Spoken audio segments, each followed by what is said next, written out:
Bom, a tvnetribeirão.com, nos bastidores aqui do primeiro encontro de agentes políticos da nossa cidade, do qual, inclusive, nós acompanhamos agora a palestra do Rogério Nares, que é do Conselho Federal Parlamentar. Gente, ele deu umas dicas interessantes sobre marketing político, nossa, a gente está numa correria aqui, mas tremendo.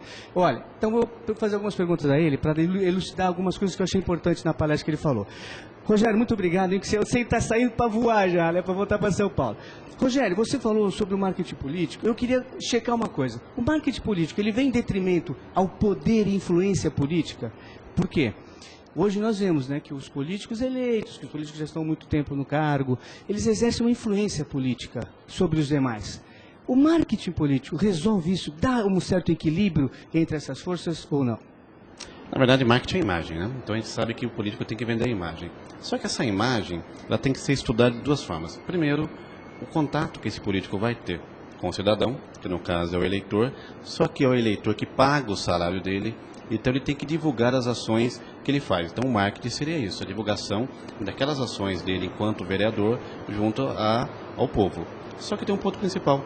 Essas ações têm que ser ações sérias, ações que possam melhorar a vida da população. Então o marketing não pode ser usado apenas como uma moeda.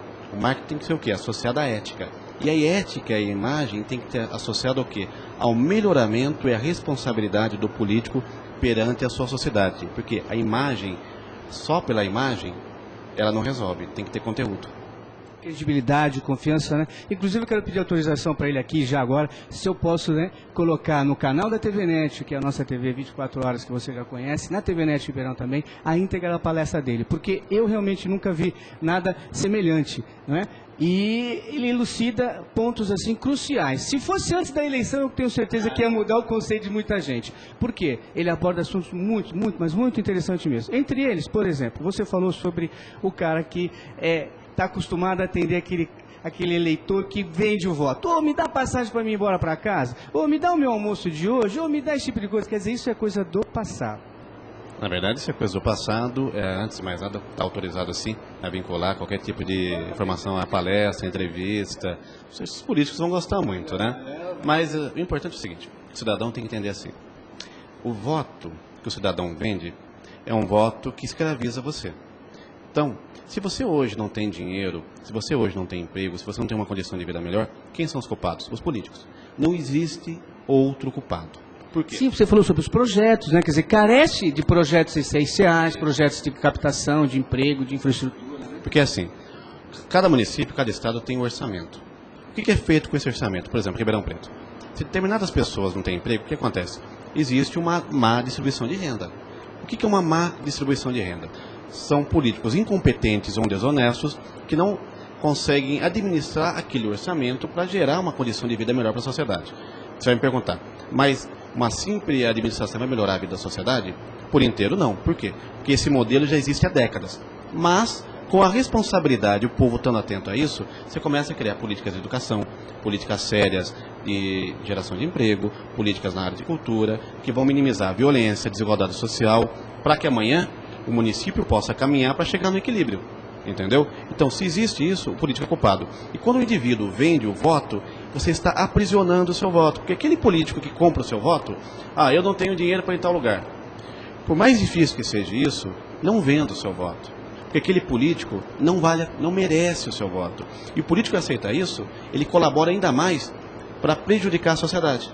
E corre o risco, como tem acontecido, né, e aconteceu nessas eleições, de não ser reeleito, né?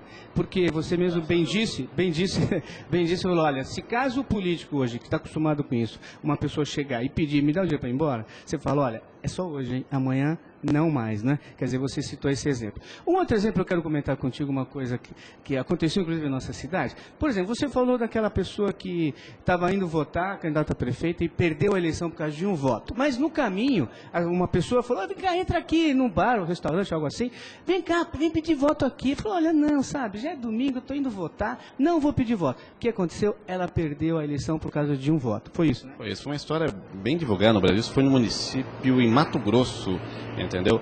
Era uma vereadora, candidata a prefeita, a cidade mais ou menos 3 mil votos, né? Então ela perdeu por um voto para um concorrente dela, porque ela estava indo votar, daí foi convidada a entrar no estabelecimento comercial, na verdade a manter relações com o cidadão, e não quis.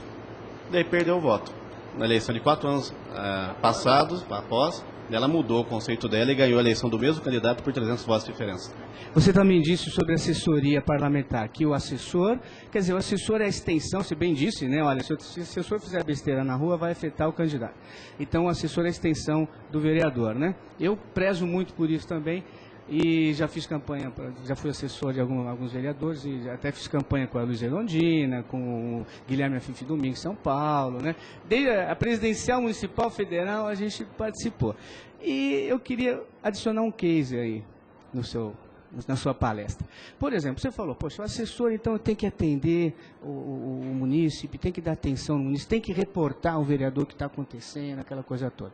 Bom, e aqueles vereadores assim que já estão sossegados, tranquilos, falam, não, essa eleição eu não perco, né? E dentro do gabinete tem aquele assessor que quer fazer o máximo, que traz ideias, que, né, sugere algumas coisas, e ele como se fosse, né, fica lá, preterido, etc. Tal. Bom, deu-se a campanha, veio a campanha, né, o período de trabalho, o vereador, ele também tem que acompanhar o assessor, né? Se o assessor fala, vereador, eu quero levar você aqui, eu quero levar você ali, o assessor tem relacionamentos comerciais, etc. Tal, tem que apresentar. Não vale só a pena o assessor chegar e falar, olha, vota no vereador tal, porque ele é sério. Pô, Luiz, tá bom, então traz ele aqui. Né? Quer dizer, o vereador tem que acompanhar você nesse trabalho, né? Sem dúvida. Faz parte do marketing político isso ou não? O vereador não precisa acompanhar o assessor? O que é marketing? Tem que cuidar da imagem. Mas o que é imagem? A imagem tem que ser séria. A imagem tem que ter ética. A gente não pode mais aceitar pessoas que não têm uma ética representando o povo. O assessor, ele é importantíssimo, porque ele trabalha com o vereador. Se o assessor não é bom assessor, não é competente, primeiro, ele não vai trazer resultado para o vereador. Segundo e principal, não vai trazer resultado para você, cidadão, que escolheu aquele vereador. Então, eu o cidadão que paga o salário tanto de um quanto de outro.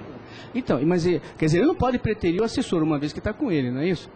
Aí o que acontece? Então eu soube de um caso, o vereador durante a campanha não saiu com o assessor nenhuma vez. O que aconteceu? Perdeu a eleição.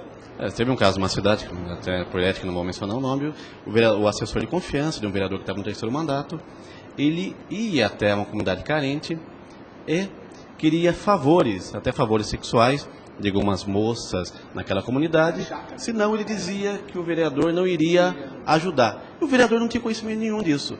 Só que a esposa desse vereador, que pretendia ser candidata a prefeito, começou a visitar.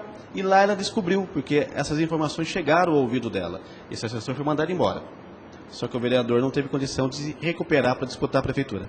Eu ouvi esse caso que eu te falei, e o assessor falou então, poxa, que é isso? Eu estou fazendo campanha para o vereador e ele não saiu comigo nenhuma vez, né? E eu tinha aí, pelo menos para acrescentar uns 200, 300 votos, que por falta da presença dele em loco, né? Eu creio que ficou prejudicado, né? Aí não foi reeleito, né?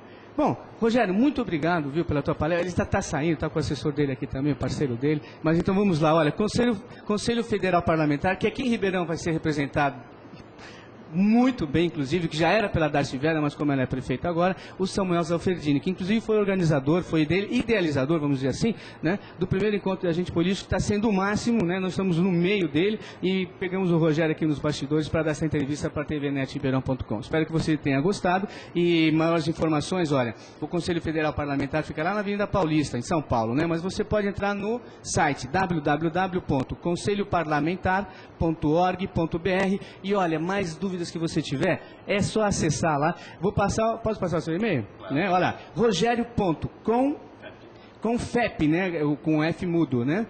Mas está aí no vídeo, tá? .gmail.com, tá certo? @gmail.com, né? Tá aí registrado. Muito obrigado, Rogério, mais uma vez, né? Se você quiser finalizar de alguma forma aí, fique à vontade e depois você acessa essa matéria lá na tvnetribeirão.com, tá bom? Eu agradeço a audiência das pessoas de Ribeirão Preto. O evento aqui é importante para a cidade, mas acima de tudo lembrar que, gente, participe da vida política, exatamente. Nós temos que participar. Só mudamos quando participamos. E participar muitas vezes é dizer não. Então aprenda a dizer não e impor sim, a cobrar. Só assim nós vamos melhorar a sociedade de um modo geral. Obrigado. Tá bom. Olha, continue com a gente.